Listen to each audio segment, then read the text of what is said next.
Eh bien, nous allons maintenant, après avoir eu cette chronique de livres, nous allons ouvrir la parole de Dieu.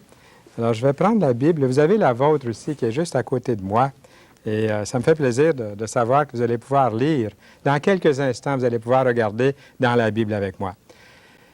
J'aimerais poser cette question. C'est une question qui m'a été posée assez fréquemment. Qu'arrivera-t-il à ceux qui n'ont jamais entendu parler du Seigneur Jésus-Christ? Seront-ils condamnés pour l'éternité, loin de Dieu? Certaines choses, heureusement, ne sont connues que de Dieu et on peut lui faire confiance. Dieu, autant qu'il est amour, il est parfaitement juste. Il n'y a rien que Dieu fait qui va être injuste envers qui que ce soit. Dans la Bible, il y a un verset aussi qui est assez encourageant. Dans l'Ancien Testament, dans un livre qui s'appelle le Deutéronome, il est écrit « Les choses cachées sont à l'Éternel, notre Dieu.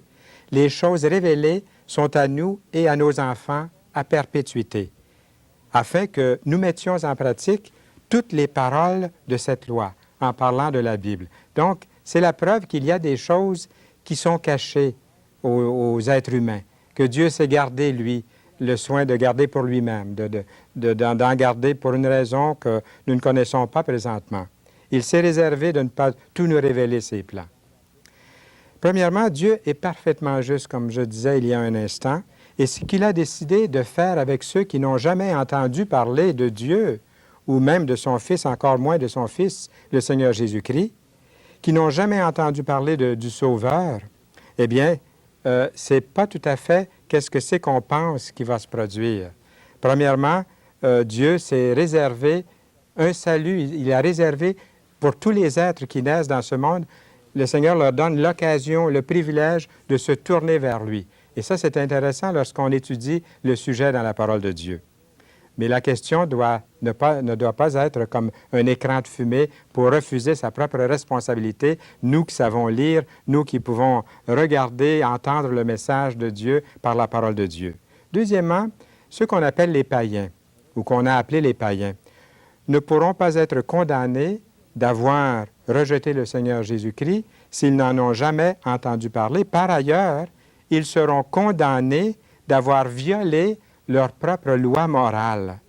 Dans le monde entier, nous lisons dans la Bible que le monde entier est sous la puissance des ténèbres. La Bible dit « tous ont péché », qu'ils aient entendu parler des 10 commandements ou non. Dans Romains, chapitre 2, et les versets que nous allons lire dans quelques instants, vous allez voir que chaque personne a un code moral, pour ainsi dire, un standard, un barème, et qu'elle sait, qu'elle connaît, et qu'elle sait aussi lorsqu'elle le désobéit. Alors, là, regardons ces versets dans Romains chapitre 2, à partir du verset 12, que voici.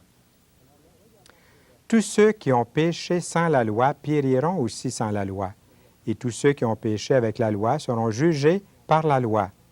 Ce ne sont pas en effet ceux qui écoutent la loi qui sont justes devant Dieu, mais ce sont ceux qui la mettent en pratique qui seront justifiés. Quand les païens qui n'ont point la foi font naturellement ce que prescrit la loi, ils sont, eux qui n'ont point la loi, une loi pour eux-mêmes. Ils montrent que l'œuvre de la loi est écrite dans leur cœur, leur conscience en rendant témoignage et leurs pensées s'accusant ou se défendant tour à tour. C'est ce qui paraîtra au jour où, selon mon évangile, dit l'apôtre Paul, Dieu jugera par Jésus-Christ les actions secrètes des hommes. Alors ici, nous avons un passage qui dit bien que chaque personne a un barème et a comme un code moral. Et Dieu se sert de sa conscience, de son standard, de son barème pour regarder le cœur de cette personne. Ensuite, les Écritures indiquent qu'il y a suffisamment d'informations dans l'univers, nous provenant de la création qui nous entoure, pour nous démontrer que Dieu existe. Il est écrit dans la parole ailleurs, en effet, les perfections invisibles de Dieu, sa puissance éternelle, sa divinité, se voient comme à l'œil depuis la création du monde quand on les considère dans son ouvrage. Ils sont donc inexcusables, dit la Bible, dans l'Épître aux Romains, chapitre 1, verset 20. D'autres passages indiquent la même chose. Je vous invite maintenant à regarder dans Matthieu, l'Évangile de Matthieu, au chapitre 7, Et ici, c'est le Seigneur Jésus qui parle à partir du verset 7, chapitre 7 de Matthieu. Jésus dit, « Demandez et l'on vous donnera. Cherchez et vous trouverez. Frappez et l'on vous ouvrira.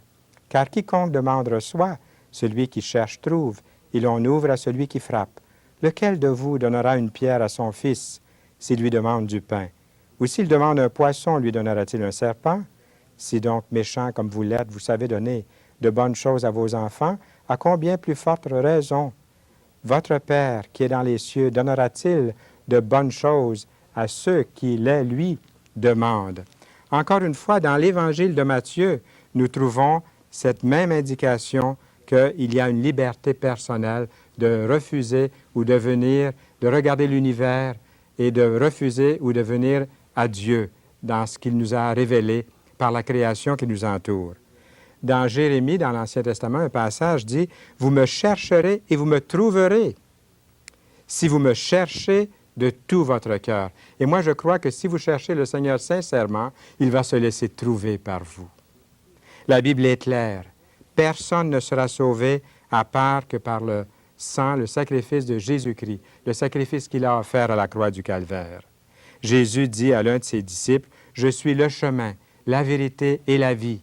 Nul ne vient au Père que par moi. » Jésus est le seul qui peut effacer nos péchés. Il est le pont entre le pécheur et Dieu. Jésus est ce pont que nous pouvons traverser vers Dieu. Dans la Bible, nous lisons dans Actes chapitre 4, « Il n'y a de salut en aucun autre, car il n'y a sous le ciel aucun autre nom qui ait été donné parmi les hommes par lequel nous devions être sauvés. » Donc, il est primordial de présenter l'Évangile à toute la création, partout dans ce monde, afin que tous entendent parler du Sauveur, le Seigneur Jésus-Christ. La Bible est claire concernant le jugement qui attend ceux qui ont entendu l'Évangile. Oui, la Bible est claire sur tous ceux qui l'ont déjà entendu. Peut-être que vous êtes une de ces personnes. Lorsqu'une personne paraît devant Dieu, la question ne sera pas si les païens ont entendu parler de Jésus-Christ ou non. La question sera personnelle. Elle devra répondre, cette personne, personnellement, de sa décision concernant le Seigneur Jésus-Christ. La question des païens, comme je disais, sert souvent d'écran de fumée pour éviter la vraie question.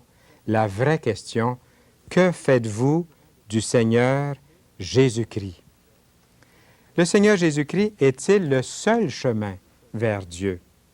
Avoir la foi est une bonne chose, seulement si cette foi est placée dans la vérité. Je vais vous donner un exemple. L'islam et le christianisme, par exemple, se ressemblent sur bien des points de morale et d'éthique, mais les deux croyances sont opposées sur la question capitale. Qui est Jésus-Christ? L'islam nie que Jésus-Christ est le Fils de Dieu. Si le Seigneur Jésus-Christ n'est pas Fils de Dieu, le christianisme est sans valeur. Jésus lui-même s'est proclamé Fils de Dieu. Jésus lui-même est venu dans le monde dans la personne de son Fils. Dieu lui-même est venu dans la personne de son Fils, le Seigneur Jésus-Christ.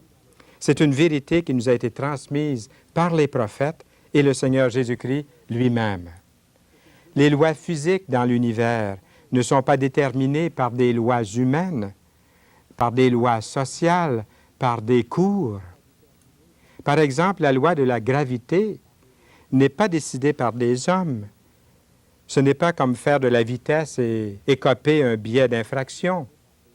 Une des lois spirituelles est que Jésus, le Seigneur Jésus, est le seul chemin qui puisse nous conduire à Dieu. Cher ami, avez-vous pris ce chemin?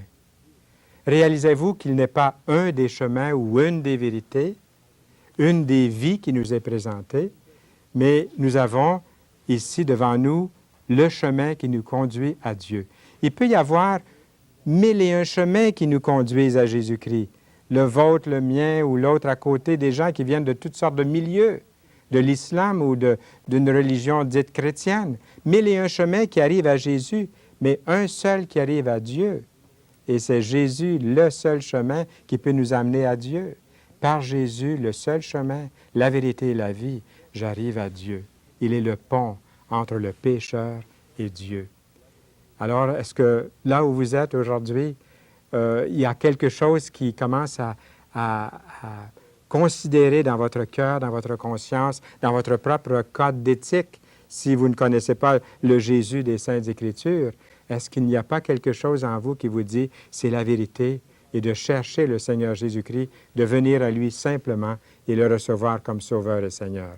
Voyez-vous, à l'émission Toute la Bible en parle, nous ne présentons pas une secte, une philosophie. Souvent, je me demande pourquoi on place l'émission à certains endroits dans la chronique de croyance et religion, puisque c'est la foi en Dieu par Jésus-Christ, notre Seigneur. Ce n'est pas une religion, ce n'est pas une nouvelle secte, une philosophie, mais c'est la parole de Dieu, la parole vivante, le Seigneur Jésus-Christ qui vient dans ce monde et qui donne sa vie pour vous et pour moi. Vous auriez été la seule personne dans ce monde, il serait venu donner sa vie, parce que c'est le meilleur moyen que Dieu connaisse, que Dieu pouvait démontrer à sa créature qu'il aime, pour le sauver, pour lui donner une vie nouvelle. Qu'en est-il de vous, cher ami? Vous pouvez dire oui ou non. Vous pouvez remettre à plus tard, mais c'est un jeu dangereux. Plus tard, c'est dans combien de minutes, dans combien de temps? Personne ne le sait. C'est aujourd'hui le jour favorable. C'est aujourd'hui le jour du salut. Venez au Seigneur Jésus tel que vous êtes. Abandonnez-vous à lui.